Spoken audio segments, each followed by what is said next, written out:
Hello guys, स्वागत है आपका स्वाति कुमारी ब्लॉग में। और बहुत दिनों के बाद मैं बना रही हूँ तो सोची हूँ कुछ अच्छा बनाया जाए ब्लॉग में। और जो अभी नए हैं वो प्लीज़ सब्सक्राइब कर लें मेरे चैनल को और लाइक करें, शेयर करें इसको, क्योंकि आपके सपोर्ट के बगैर कुछ नहीं हो सकता।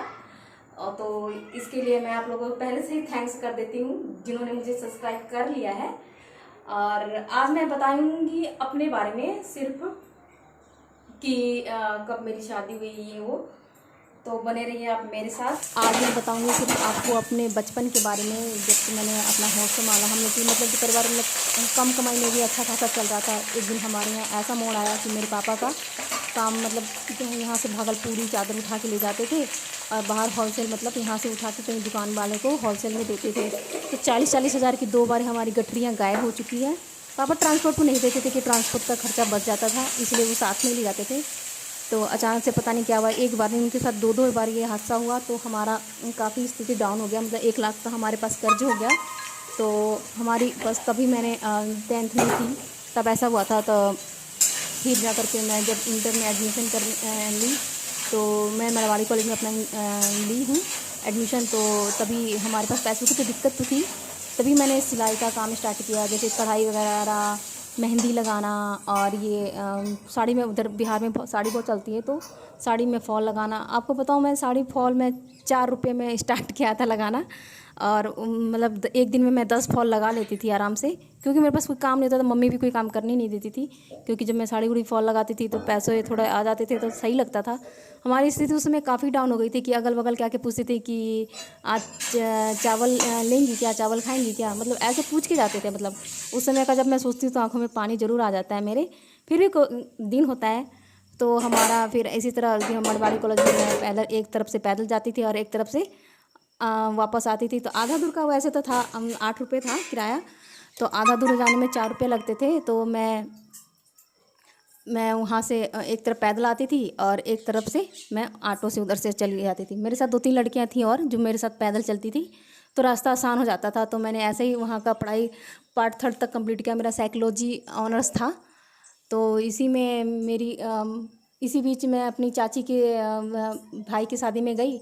और वहाँ पे मुझे जिन जो मेरे हस्बैंड हैं उनकी मौसी के लड़के हैं, तो वो बोली थी कि आपको आना है, तो उन्होंने उनको भेजा लाने के लिए। तो मैं सोची कि कोई मुझे लेने आ रहा है तो कोई आदमी होगा। तो ऐसे ही तो जब मैं उनको देखी तो मैं हंस भी पड़ी।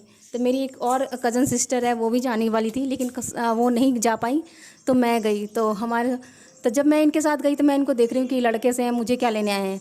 ऊपर से ये पंजाब के थे तो बोलते थे, तो हिंदी ठीक सही से बोल नहीं पाते थे। फिर मैं हंसती थी, फिर भी समझ समझ के चलती थी। और मैं इतना दिमाग में नहीं दौड़ाई कि ये मुझे पसंद कर रहे हैं चाहे जो भी, या ये मुझे अपने भाई के बारे में बताते थे, अपनी मम्मी के बारे में बताते। मैं हाँ हाँ करती थी, क्योंकि मैं जानती नहीं तो मैं बोलूँगी क्या।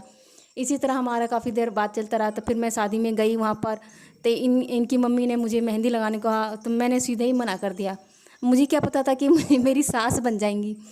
फिर फिर मैंने उनको मेहंदी तो ऐसे लगाना मना ही कर दिया। फिर भी ये इन्होंने मुझे कहा कि आपने मना क्यों किया, मेरी मम्मी को मेहंदी नहीं लगाई। मैं कहा मेरे पास टाइम का था, मैं तो दूल्हे को लगा रही थी मेहंदी। मैंने यूँ ऐसे जवाब दे दिया। फिर हम अपने अपने घर चले आए। ये अपनी मौसी फिर मेरी चाची के यहाँ आ गए ये। तो ये मुझे वहाँ देखते थे, तो मैंने जब इनसे काफ़ी मतलब बातचीत होने लगी थी, तो मैंने ऐसे ही होली में ये थे वहाँ पर रुके हुए, मैंने ऐसे ही कह दिया कि आ जाना शाम को हमारे घर पे। तो जो हमारे साथ जाने वाली थी कज़न सिस्टर, तो ये जब आए तो हमारा एक कमरा छत के ऊपर है, तो मैं उनको लेके गई ऊपर ऊपर बिठाया। तो हमारे आंगन काफ़ी बड़ा है, तो आंगन में डेक उक लग गया, स्पीकर बाहर बज रहा। होली के दिन रात में हम लोग खूब डांस किए। तो जब गाना वाना पसंद, मेरा डांस का ऐसे बहुत शौक था। तो जब मैं सुनी कि अब सब मुझे आवाज़ में कि जया जया आओ, तो मैं उतरी वहाँ पर से। तो मैंने कहा कि उनका नाम है बेबी, तो मैंने कहा बेबी दी आप ऊपर बैठिए, जो मुझे लेने आए थे तो वही आए हुए हैं, आप तो मिल नहीं पाई थी। तो वो ऊपर चली जाती हैं और मैं इधर उनको छोड़ के अपने यहाँ डांस करने लग जाती हूँ मज़ा से। तो ये बेचारे ऊपर से छत से देखते हैं, छज्जे से मुझे मैं डांस कर रही हूँ। मैंने तो देखा ही नहीं कि कब आए कब चले गए, मतलब मैं ऐसे ही मतलब ध्यान ही दिया।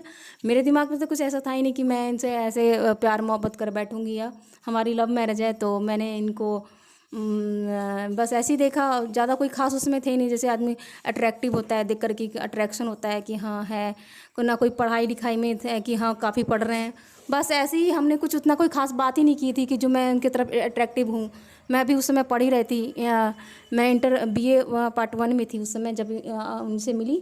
फिर मैं अपना ऐसे कर लेती, इन्होंने ऐसे ही नंबर अपना दे के गए थे कि आपका जब मन करे तो आप मुझसे बात कर लेना।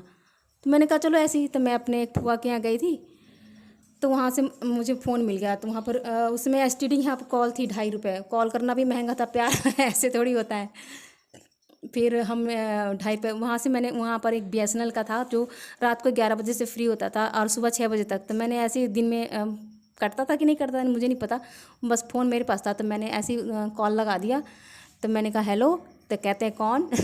तो मैं कह रही हूँ कि अच्छा जी, नंबर दे करके खुद ही भूल गए। तो ये इन्होंने फट से मुझे पहचान लिया और काफ़ी देर तक थोड़ा सा चुप रहे। अब फिर उसके बाद कहा कि थैंक गॉड आपने फ़ोन कर लिया। मैंने कहा क्यों, क्या हो गया? तो कह रहे हैं कि मैं आपसे एक बात बोलना चाहता हूँ। मैंने कहा कहो। तो आप गुस्सा तो नहीं होगे? मैंने कहा नहीं नहीं गुस्सा होंगी। तब ये कहते हैं ना, मैं आपको ना बहुत पसंद करता हूँ, तो मेरी मम्मी वहीं पर है, अगर चाहो तो मैं मम्मी को भेज सकता हूँ शादी के लिए। अब ऐसे ही डायरेक्ट कोई शादी के लिए, प्यार मोहब्बत की बात तो अलग होती है, डायरेक्ट कोई शादी के लिए प्रपोज करता है एकदम से। तो मैं भी इतनी कुछ खूबसूरत तो है नहीं थी जो मैं एटीट्यूड करूँ क्या। मैंने कहा अगर आपकी मम्मी आती हैं, अगर मेरे घर वाले तैयार हो जाते हैं फिर तो हम ठीक है, हम कर लेंगे शादी। मैं भी ऐसे बोलती, मुझे क्या पता था कि सच में आ जाएंगी, क्योंकि मेरी बड़ी बहन का भी शादी नहीं हुआ था और तब ये आ गए। और फिर ये नहीं है, इनकी मम्मी आ गई, इनकी मम्मी आई, फिर बातचीत किया मेरी मम्मी से। मेरी मम्मी समझ रही है कि मेरी बड़ी बहन के लिए आया। वो कहती हाँ हाँ क्यों नहीं करेंगे। तो फिर जब बाद में मैंने बताया कि मम्मी मेरी बहन के लिए नहीं, मेरे लिए आए हैं, तो मेरी मम्मी मेरे तरफ मुँह देखने लगी। फिर था कि इन्होंने कोई ऐसा डिमांड नहीं किया था पैसे वैसे का कि, और हम भी उतना ये नहीं थे कि हम पैसे वैसे दे सकते थे, बट हमने सारा चीज़ खर्चा वर्चा किया। और हमारी वैसे हम लोग कहा कि फिर अभी शादी नहीं करूँगी, 3 साल अभी रुक के करूँगी, क्योंकि अभी मेरी पढ़ाई भी रहती है और मेरी बड़ी बहन की अगर 3 साल में शादी हो जाती है। फिर इसी वजह से हमने 3 साल रुके रहे और हमारा ऐसे ही महंगा अगली वीडियो में।